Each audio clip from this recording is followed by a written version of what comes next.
இந்த உலகமே தேடி அலையக்கூடிய ஒரு யோகிதான் மகாவதார் பாபாஜி.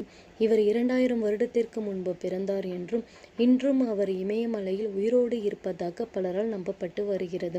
மகாவதார் பாபாஜி சிதம்பரம் அருகில் இருக்கும் பரங்கிப்பேட்டை என்னும் ஊரில் 203ஆம் ஆண்டு பிறந்தார்.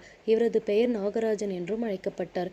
இவர் 7 வயதின் சிலரால் கடத்தப்பட்டு கொல்கத்தாவில் உள்ள பணக்காரர் ஒருத்தவரிடம் ஒப்படைக்கப்பட்டார். அவர் சிறு வயதிலே மிக வியப்பூட்டும் மனிதராகவும் மற்றவர்களிடமிருந்து வித்தியாசமாகவும் இருந்தார். சிறு காலத்திற்கு பின்பு அந்த இடத்திலிருந்து விடுபட்டார். அதன் பிறகு அவர் இந்தியாவில் உள்ள அனைத்து சித்தர்களையும் சந்தித்து தன் ஆன்மீக வாழ்க்கையை தொடங்கினார். அதில் மிக சிறந்த சித்தர்களான அகத்தியர் மற்றும் போகர் அவர்களோடு வாழ்ந்து வந்தார். யோகாவில் தேர்ச்சி பெற்ற மகாவதார் பாபாஜி கிரியா யோகாவை பிறப்பித்தார். பல மகான்கள், யோகிகள், சித்தர்களும் கிரியா யோகாவை பின்பற்றி வந்தனர். ஒளி வடிவமாக இருக்கக்கூடிய மகாவதார் பாபாஜியை நேரில் வழிபட இன்னும்